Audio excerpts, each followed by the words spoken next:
ಲೋಕಸಭೆ ಎಲೆಕ್ಷನ್ಗೆ ಟಿಕೆಟ್ ಸಿಗದೇ ಇದ್ರೆ ಬಂಡಾಯ ಸ್ಪರ್ಧೆ. ಎಸ್, ಶಿವಮೊಗ್ಗದಲ್ಲಿ ಬಂಡಾಯ ಸ್ಪರ್ಧೆ ಬಗ್ಗೆ ಈಶ್ವರಪ್ಪ ಎಚ್ಚರಿಕೆಯನ್ನ ಕೊಟ್ಟಿದ್ದಾರೆ. ಏನಾಗ್ತಾ ಇದೆ ಬಿಜೆಪಿ ಮನೆಯಲ್ಲಿ, ಇನ್ನು ಚುನಾವಣೆ ಹತ್ರ ಆಗ್ತಾ ಏನೇನೆಲ್ಲ ಡೆವಲಪ್ಮೆಂಟ್ಸ್ ಆಗುತ್ತೆ ಅಂತ ಗಮನಿಸ್ತಾ ಹೋಗ್ಬೇಕಾಗುತ್ತೆ. ಯಾರ್ಯಾರು ಹೆಂಗೆ ಟರ್ನ್ ಆಗ್ತಾರೆ, ಯೂ ಟರ್ನ್ ಹೊಡಿತಾರೆ ಅಂತ. ಶಿವಮೊಗ್ಗದಲ್ಲಿ ಬಂಡಾಯ ಸ್ಪರ್ಧೆ ಬಗ್ಗೆ ಈಶ್ವರಪ್ಪ ಎಚ್ಚರಿಕೆ ಕೊಟ್ಟಿದ್ದಾರೆ. ಎಲ್ಲರ ಜೊತೆ ಚರ್ಚಿಸಿ ಸೂಕ್ತ ತೀರ್ಮಾನ ಅಂತ ಮಾಜಿ ಸಚಿವ ಹೇಳಿದ್ದಾರೆ. ಬೆಂಬಲಿಗರು ಬಂಡಾಯ ಸ್ಪರ್ಧೆಗೆ ಒತ್ತಡ ಹೇರ್ತಾ ಇದ್ದಾರೆ. ಬೆಂಬಲಿಗರ ಜೊತೆ ಚರ್ಚೆ ಮಾಡಿ ನಾನು ಮುಂದಿನ ತೀರ್ಮಾನವನ್ನ ತೆಗೆದುಕೊಳ್ತೀನಿ ಅಂತ ಈಶ್ವರಪ್ಪನವರು ಮಾತನಾಡಿದ್ದಾರೆ.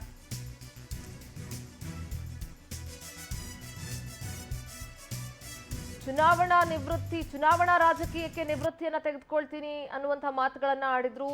ಮೋದಿ ಅವರು ಏನ್ ಹೇಳ್ತಾರೋ ಹಂಗಾಗ್ಲಿ ಅಂತ ಮಾತಾಡಿದ್ರು. ಆದ್ರೆ ಸದ್ಯ ಲೋಕಸಭೆ ಎಲೆಕ್ಷನ್ಗೆ ಟಿಕೆಟ್ ಸಿಗದೇ ಇದ್ರೆ ಬಂಡಾಯವಾಗಿ ಸ್ಪರ್ಧಿಸುವಂತ ಎಚ್ಚರಿಕೆಯನ್ನ ಸನ್ಮಾನ್ಯ ಮಾಜಿ ಸಚಿವರು ಈಶ್ವರಪ್ಪನವರು ನೀಡಿದ್ದಾರೆ. ಸೊ ಈಗಲೂ ನನಗೆ ಟಿಕೆಟ್ ಸಿಗುತ್ತೆ ಅನ್ನೋ ನಂಬಿಕೆ ಇದೆ. ಶಿವಮೊಗ್ಗದಲ್ಲಿ ಮಾಜಿ ಸಚಿವ KS ಈಶ್ವರಪ್ಪ ಹೇಳಿಕೆಯನ್ನ ಕೊಟ್ಟಿದ್ದಾರೆ. ಒಂದು ಪಕ್ಷದಿಂದ ಎಷ್ಟು ಜನಕ್ಕೆ ಟಿಕೆಟ್ ಕೊಡಕ್ಕಾಗತ್ತೆ?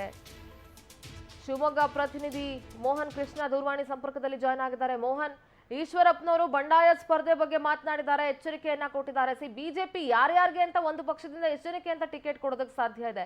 ಸೊ ಈಗ ಬಿಜೆಪಿಯಲ್ಲೂ ಕೂಡ ಆಂತರಿಕ ಅಸಮಾಧಾನ ಭುಗಿಲೇಳ್ತಾ ಇದೆ. ಶಿವಮೊಗ್ಗ ವಿಚಾರದಲ್ಲೂ ಕೂಡ ಇಲ್ಲಿವರೆಗೂ ರಾಘವೇಂದ್ರ ಅವರಿಗೆ ಪರ್ಯಾಯ ಸ್ಪರ್ಧೆ ಇಲ್ಲ ಅನ್ನುವಂತೆ ಆಗಿತ್ತು. ಈಗ ಈಶ್ವರಪ್ಪನವರು ನಾನು ಕೂಡ ಕಂಟೆಸ್ಟ್ ಮಾಡ್ತೀನಿ ಅಂತ ಹೇಳ್ತಾ ಇದ್ದಾರೆ.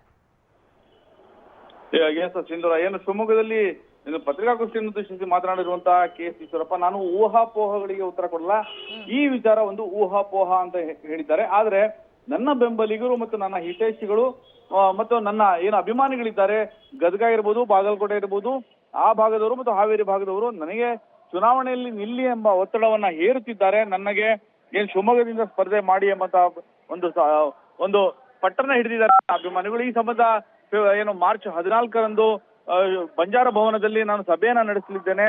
ಆ ಸಭೆಗೆ ನಾನು ಕೂಡ ಹೋಗ್ತಿದ್ದೇನೆ. ನನ್ನ ಎಲ್ಲ ಅಭಿಮಾನಿಗಳು ಈ ಒಂದು ಸಭೆಯನ್ನ ನಡೆಸ್ತಿದ್ದಾರೆ. ಈ ಸಭೆಗೆ ನಾನು ಕೂಡ ಹೋಗ್ತೇನೆ. ಈ ಸಭೆಯಲ್ಲಿ ಏನು ಚರ್ಚೆ ಆಗುತ್ತೆ ಅಂತಿಮವಾಗಿ ನಾನು ಆ ಬಳಿಕ ನಿರ್ಧಾರ ಮಾಡ್ತೇನೆ. ಆದ್ರೆ ಇದುವರೆಗೂ ಕೂಡ ನನಗೆ ಬಿಜೆಪಿ ಪಕ್ಷದ ಏನು ಹೈಕಮಾಂಡ್ ಇದೆ, ಹೈಕಮಾಂಡ್ ಬಗ್ಗೆ ನನಗೆ ಒಲವಿದೆ, ಹೈಕಮಾಂಡ್ ಬಗ್ಗೆ ನನಗೆ ನಂಬಿಕೆ ಇದೆ.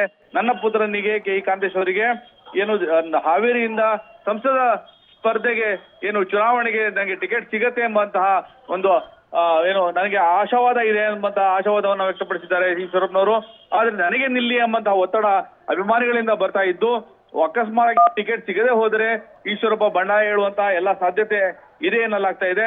ಅದರಲ್ಲೂ ಕೂಡ ಕಳೆದ ಏನು ವಿಧಾನಸಭಾ ಚುನಾವಣೆ ಸಂದರ್ಭದಲ್ಲಿ ಈ ಚುನಾವಣಾ ನಿವೃತ್ತಿಯನ್ನೇ ಘೋಷಿಸಿರುವಂತಹ KS ಈಶ್ವರಪ್ಪನವರು ಈಗ ಚುನಾವಣೆಗೆ ಸ್ಪರ್ಧಿಸುವ ಒಲವು ವ್ಯಕ್ತವಾಗಿರುವ ಹಿನ್ನೆಲೆಯಲ್ಲಿ ಈ ಒಂದು ಹೆಜ್ಜೆ ಇಡಲಾಗಿದೆ. ಒಟ್ಟಾರೆ ಬಿಜೆಪಿಯಲ್ಲಿ ಈಗ ಈ ಮಟ್ಟಿಗೆ ಟಿಕೆಟ್ ಗೊಂದಲ ಶುರುವಾದಂತೆ ಕಾಣ್ತಾ ಇದೆ. ಸಿಂಧೂರ, ಓಕೆ, ಧನ್ಯವಾದ ಮೋಹನ್ ತಮ್ಮೆಲ್ಲ ಮಾಹಿತಿ.